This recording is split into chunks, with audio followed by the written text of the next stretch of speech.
today here on Kids Place Live. This is Tori, by the way. Thanks for joining me today. And I'm super excited to tell you about today's guest. His name is David Schiffman. And he's a PhD guy, but not in the way I thought you were. So, David, are you or are you not a doctor? I am a doctor. It says so on my business cards and everything. Okay, so can you look at this thing I have going on under my armpit? I can't get anyone to get a close look. Well, sadly, not that kind of doctor, to my parents' eternal disappointment. But I am a doctor of marine conservation biology. What in the world does that mean? Yeah, so marine conservation biology is the science behind protecting animals in the ocean that need our protection. So I look at endangered species and threatened species that live in the ocean, and I help generate the science that's needed to help make sure that they're around for generations to come. So what would you say is your favorite animal of the ocean? I work with sharks. That's my area of expertise, where I spend the most of my time. And I've been fascinated by sharks since I was much younger than most of your listeners. I feel like most kids go through a shark thing or a dinosaur thing. And I actually went through both of those and had to choose, and chose the one where I could still see living ones. And you're still in that phase? Absolutely. Absolutely. My parents have always been very supportive of this job of mine, though I think they always thought I would grow out of it. And I never did. Never grow up.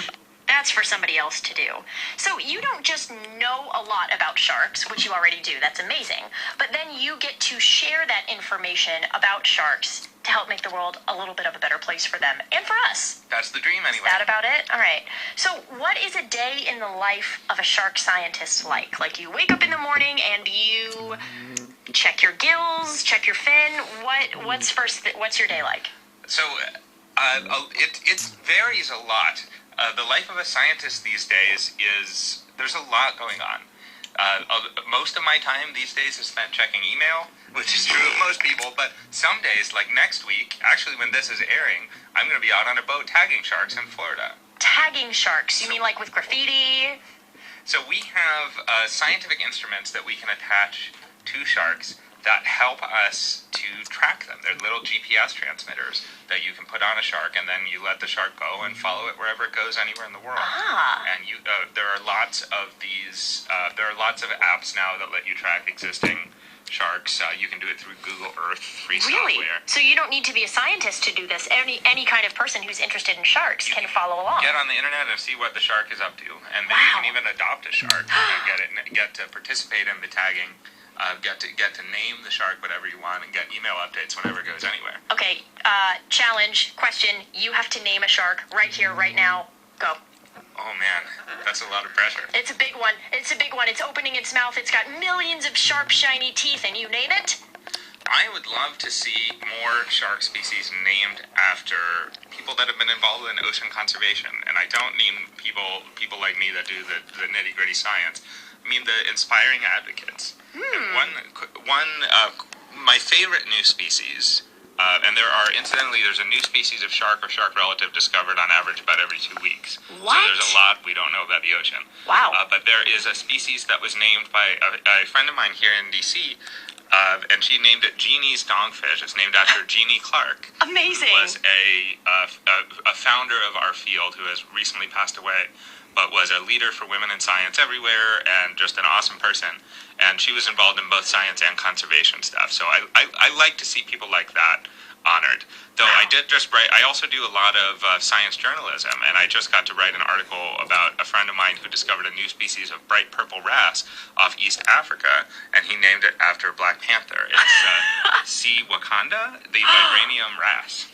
What is a wrasse? A wrasse is a little brightly colored coral reef fish about the size of your finger. That's amazing. But the animal's bright purple. It looks like the Black Panther suit. So it sounds like you have found a way to take what you were passionate about as a kid, and you have turned it into your life's work. And you've met dozens and dozens of people, grown-ups, who have done that too.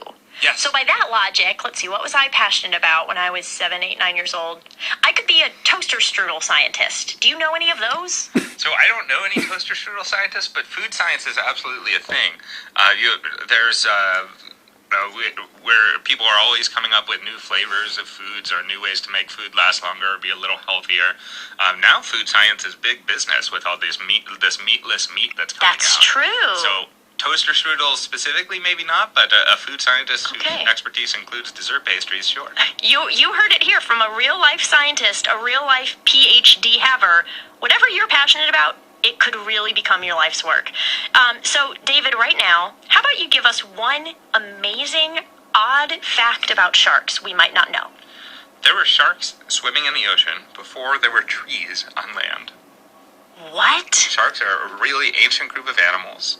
They're some of the oldest vertebrate animals from an evolutionary perspective. And a vertebrate is? A vertebrate is an animal that has a backbone. So a Okay. bird, a snake, a mammal, those are a fish. Those are vertebrates. Got it. Compared to something like a worm or bug would be invertebrate animals. Okay, interesting. So when we see sharks, we're kind of seeing proto-dinosaurs. Yeah, there were sharks swimming in the ocean well before there were dinosaurs on land, and some of them they still look pretty similar to what they used to. So they're living fossils. So that's a tricky term because they have been evolving this whole time. They've been subject to the same evolutionary pressure that everything else has, but many of them they're just very well adapted to their environment, so there's not a lot of pressure on them to change. There are some that Wouldn't that be nice? Yeah, that would be great. If we all let off some of that pressure to change for ourselves. Fascinating. Okay, well, we're going to talk more about sharks. We're going to take a quick music break, play a particularly sharky tune I think you'll love, and we'll talk more about sharks in just a minute. It's David Schiffman, marine conservation biologist on Kids Place Live.